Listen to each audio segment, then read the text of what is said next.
Bien, vamos a ver un ejemplo de lo que es la diferencia de aceleración. Para eso voy a explicar el ejemplo 4.1 del libro de Sandor. Este ejemplo consiste en un eslabón al que vamos a llamar J. Te recuerdo que un eslabón es cualquier elemento mecánico con o sin movimiento. En este caso suponemos que tiene movimiento, en cuyo eslabón o en ese eslabón pues ubicamos dos puntos, el punto A y el punto B, que están relacionados por un radio vector de posición relativa RB respecto de A. En esos puntos vamos a colocar acelerómetros, los cuales miden aceleraciones lineales absolutas, como se muestra por los vectores A subíndice A y A subíndice B. Por lo tanto, esas aceleraciones las representamos en forma vectorial. El vector de aceleración del punto A son 400 centímetros por segundo al cuadrado, con un argumento de 170 grados. Ya sabes tú lo que es la diferencia entre argumento y ángulo.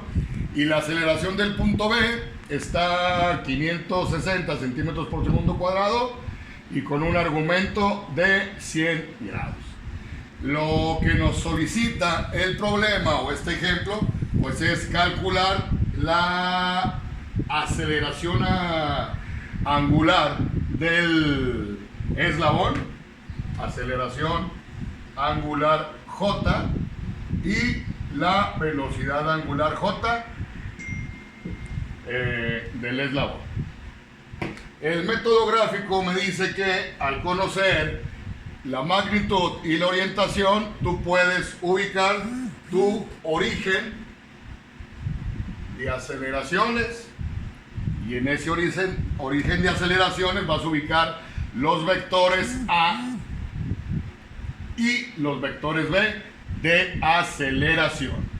Al ser vectores de aceleraciones lineales absolutas, por eso van unidos al origen de aceleración.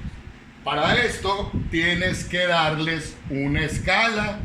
Por ejemplo, en este caso, yo le di al vector de aceleración A, que vale 400 centímetros por segundo cuadrado, para mí representa 10 centímetros. Y el vector de aceleración B, que está a 560 centímetros por segundo al cuadrado, para mí equivale a 14 centímetros. Entonces, aquí tengo mi vector de aceleración B, cuya longitud son 14 centímetros con un ángulo de 100 grados, con un argumento de 100 grados. Y aquí tengo mi vector de aceleración A, cuya longitud es de 10 centímetros y con un argumento de 170 grados. Porque te recuerdo que alfa J va a ser igual a la aceleración relativa BA en componente tangencial entre el radio vector de posición, y esto en valor absoluto, y la omega o la velocidad angular del eslabón va a ser igual a la raíz de la componente relativa BA normal en el radio vector de posición. Por lo tanto, tienes que encontrar estas componentes gráficamente. Para esto, el primer paso es encontrar la aceleración relativa a BA, que esta la encuentras simplemente al unir en tu diagrama de aceleraciones lo que es el punto B con el punto A. Y aquí tendrías la aceleración de B